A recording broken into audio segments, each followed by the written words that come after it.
and welcome to Dotto Tech. In our last show, we began a journey down the road to Linux, which is an alternative to the Windows or Mac operating system. Now, we wanted to take an older PC and install Linux on it, set it up and use it as a main family computer. We wanted to test how difficult the setup process was and to see if we can do all the things that we normally need to do every day on a Mac or PC. So we looked at several different distributions or versions of Linux, and there are dozens to choose from, but I wanted one that would have a short learning curve for people who are comfortable with Windows. So I chose a distribution called Mepis. Now, we installed Mepis on this. This is an older P3 800 megahertz computer. It formerly had Windows 98 running on it, for goodness sakes. By no means is this a speed demon, but it does manage to run Linux quite well. Now, it only has 256 megabytes of RAM and a 10 gig hard drive. One of the beauties of Linux is the fact that older, slower computers, sorry, didn't mean to hurt your feelings, well, they run just fine with Linux. And this is cool because it greatly extends the life and usabilities of these old systems.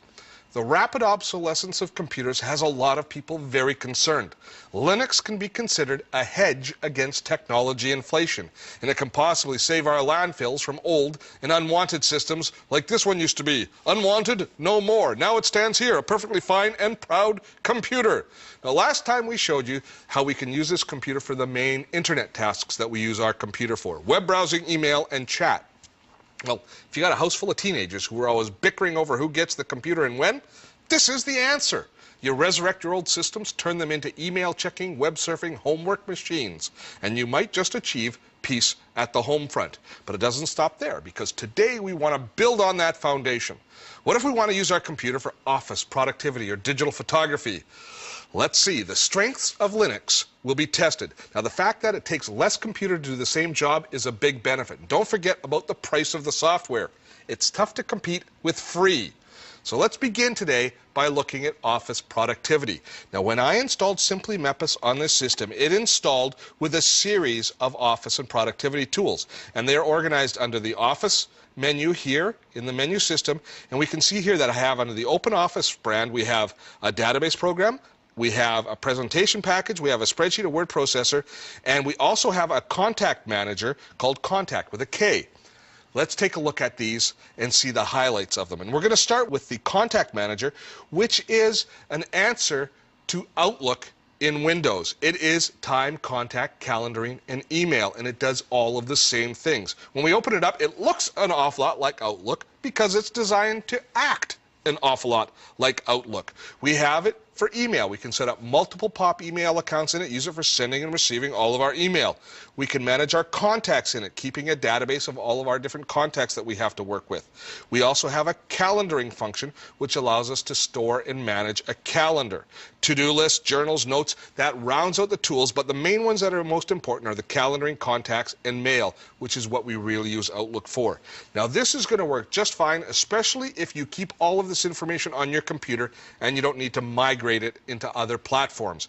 If you need to move this to a BlackBerry, to a Palm, it becomes a little bit more difficult in Linux, sometimes a lot more difficult in Linux, so it's not quite as good an answer in that case. But if you're happy keeping it all on your computer, this is a perfect solution. Now let's move in to the word processor, because the word processor of all the productivity applications is definitely the most important, at least as far as students are concerned. They've got homework to do. They do their homework in a word processor. In OpenOffice, the word processor in OpenOffice is going to be used a lot. When we open it up, it looks a lot like Microsoft Word, and it acts a lot like Microsoft Word, down to the file structure. So there is virtually no learning curve as far as using it. If we look through all the different menus, we see that it's structured pretty much identically to Word. And if it's not identical to Word, at least all of the commands are logically enough grouped that you can find what you need when you need it. Now, one nice thing about this version of word processor is it's very much designed with HTML word processing, writing for the web in mind, and it's got a whole bunch of different features that allow us to add hyperlinks automatically and bookmarks, all those sorts of things right within the document. We can also do very advanced formatting with it. If we go into the format menu, we can do all of the typical text formatting, but we can also do a lot of structural page type formatting, such as doing things like inserting tables into it, and we can format those tables. So we have all the same kind of structural tools that we need in a word processor.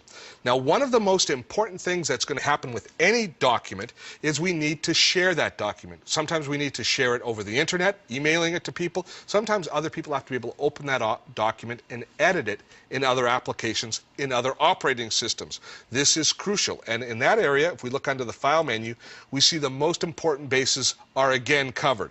Number one, as far as sharing the document over the internet, we can export this as a PDF, which is Adobe's portable document format, which means people can read the document in Acrobat Reader, which means that we can create documents that people can read no matter what computer they are in, anywhere in the world.